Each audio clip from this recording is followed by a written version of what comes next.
여러분 안녕하십니까. 포항 MBC 뉴스입니다. 118주년 독도 칙령일을 맞아 경북 지역 중고생과 시민 700여 명이 독도사랑 플래시몹을 펼쳤습니다. 경상북도가 주최하고 사단법인 독도 바르게 알기 운동본부가 주관한 오늘 행사에서 참석자들은 태극기를 흔들며 나의 독도 오 대한민국 리듬에 맞춰 단체 율동을 선보였습니다. 대한제국은 1900년 10월 25일 칙령 제41호를 공포해 독도 영토 주권을 재천명했고 경상북도는 2005년부터 이 날을 기려 매년 10월을 독도의 달로 지정했습니다. 오늘은 독도의 날입니다만 미국이 2차 세계대전 이후 한일 간 독도 영유권 분쟁의 빌미를 제공했다는 사실 아십니까? 미국과 일본의 외교 문서에 나타난 독도의 역사적 운명을 한기민 기자가 보도합니다. 일본이 국제법적으로 독도 영유권을 주장하는 주요 근거는 2차 세계대전 이후 체결된 대일 강화 조약, 이른바 샌프란시스코 조약입니다. 1949년 미 국무부가 작성한 초안에는 일본은 독도를 포기한다고 규정됐지만 불과 한 달여 뒤에는 일본의 영토로 수정됩니다. 일본의 집요한 로비에다 당시 동아시아의 공산화를 우려한 미국의 태도가 일본의 우호적으로 바뀌었기 때문입니다. 하지만 한국전쟁이 한창인 1951년 9월 체결된 최종 조약에는 독도가 아예 빠지고 미국은 중립적인 자세를 취합니다. 한국전쟁의 결과를 예측할 수 없었던 미국이 전쟁에 지더라도 독도에 대한 통제권을 갖기 위한 의도에서입니다.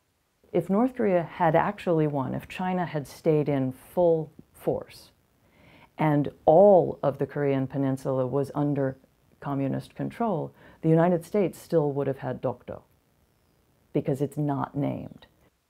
미국은 1952년에는 일본의 제안을 받아들여 독도를 미 공군의 폭격 훈련장으로 지정합니다.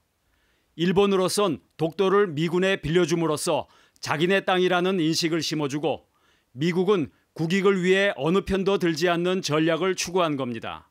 アメリカが、竹島の問題であちらこちらに揺れ動いて不安定な状況を作ったということも事実であるし、領土で緊張があった方が望ましいという判断を米国がしてるわけだから。 독도의 운명을 재단했던 미국의 행보는 어쩌면 현재 북핵 문제를 둘러싼 한반도에서도 계속되는지 모릅니다. If Koreans don't defend their own interests, who's going to defend their interests? It's not always the U.S. There may be nobody. MBC 뉴스 한기민입니다. 한수원이 원전 사후 처리를 위해 드는 비용 100조 원 가운데 19% 정도만 적립한 상태인 것으로 나타났습니다. 더불어민주당 백재현 의원은 방사성 폐기물 관리법에 따라 한수원이 전액 부담해야 하는 원전 사후 처리 비용은 100조 6천억 원이지만 현재까지 한수원이 마련한 돈은 19% 수준인 19조 3천억 원에 불과하다고 지적했습니다.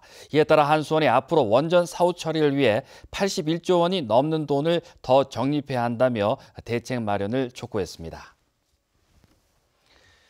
포스코가 앞으로 5년간 청년 인재 5,500명을 육성해 취업과 창업을 적극 지원하겠다고 밝혔습니다. 이번 계획은 신임 최정호 회장이 경영 비전으로 제시한 위드 포스코 계획의 하나로 청년 인공지능 빅데이터 아카데미와 기업 실무형 취업 교육, 창업 인큐베이팅 스쿨 등 3개 프로그램이 운영됩니다. 교육 과정은 합숙으로 진행되고 수당도 지급될 예정으로 포스코는 프로그램 수료자들의 취업이나 창업을 지원할 계획입니다.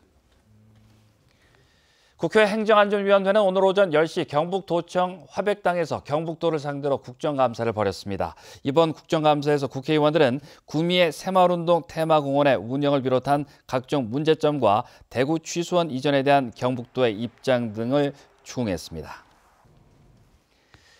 이상으로 포항 MBC 5시 뉴스를 마칩니다. 고맙습니다.